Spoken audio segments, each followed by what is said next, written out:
is among those cabinet secretaries who are to appear this afternoon. And Honorable Speaker, we also did resolve the same in the House Business Committee yesterday, and we expected her. Honorable Speaker, it's important for the House to note that we have rescheduled the appearance of cabinet secretaries through the House Business Committee twice in the last 2 weeks because of the urgency of the finance-related bills, the Finance Bill, the Appropriations Act, the Supplementary Appropriations Act, and all the other business that we had in the last 2 weeks. And therefore, these cabinet secretaries and the cabinet secretary for lands and housing were scheduled to appear 3 weeks ago. And twice we have had to reschedule them and communicated the same to the ministries and the cabinet secretaries. I have also been copied to the letter, Honorable Speaker, that is in your hands, and I have to agree with you that indeed this letter is not only discourteous, but is full of contempt for the House. Because the letter says that reference is made to the letter from the clerk, referenced above, dated 27th June, inviting me to respond to the above questions.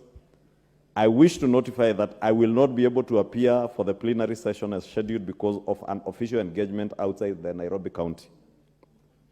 The purpose of this letter, therefore, is to request for rescheduling of the session to next Wednesday, 12 July 2023, in a time that is convenient to the members, and forward written responses to be presented during the plenary session. Honorable Speaker, as you have said, this letter is just not casual, but very contemptuous of the House. And it must be clear to all our cabinet secretaries that they don't appear before the National Assembly or before Parliament as a favor to anybody.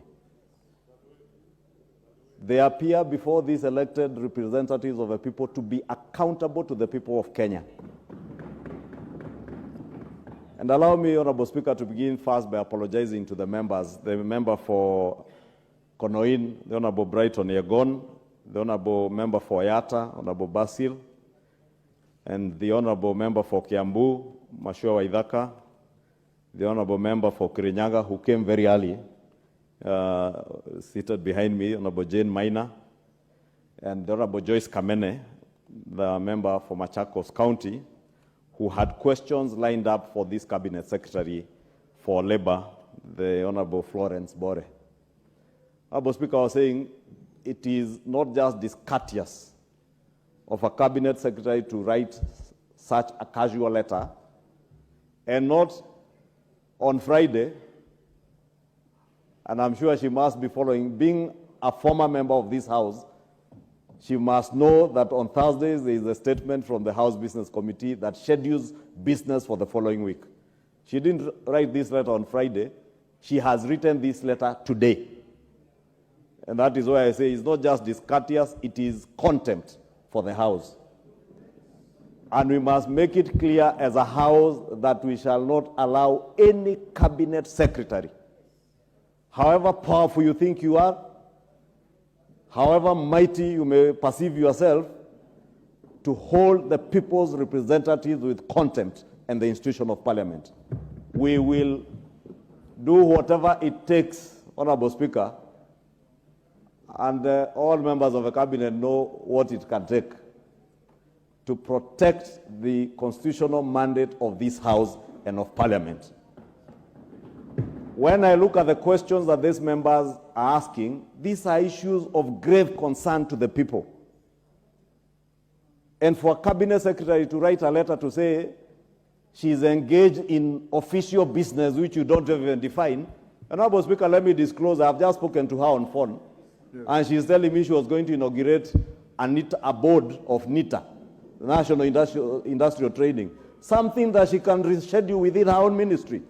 But the House sittings cannot be rescheduled to suit the whims of cabinet secretaries. And we will not allow that, Honorable Speaker. Honorable Speaker, none other than President William Ruto has made it clear in public, and I'm certain even in cabinet meetings, that the House the business of the House takes precedence over any other business. And that is the tradition of Parliament. When you are a cabinet secretary and you're invited to Parliament, that is the business that takes precedence over any other official engagements. Not NITA, not attending funerals, not attending weddings. Whether you're in Mombasa, wherever you are, we don't care. Come attend to the concerns of the people. And we must make it clear to this cabinet secretary, Honorable Speaker. And as majority leader, I will never stand here to defend a cabinet secretary or indeed any member of government who is contemptuous of the House and contemptuous of the people of Kenya. Honorable Speaker, the president himself has even committed that he shall never hold a cabinet meeting on a Wednesday afternoon because he wants cabinet secretaries to appear before the House, not for us to come and admire them, for them to come and be accountable to the people, because the president has every intent on ensuring that his cabinet and his administration is accountable to the people. Honorable Speaker, the minister tells me when I call her that she can appear here at 7. And I told her it is not your business to schedule when to appear.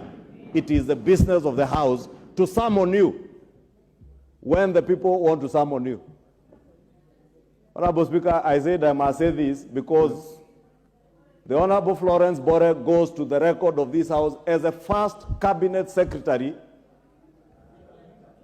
to fail to appear before the House.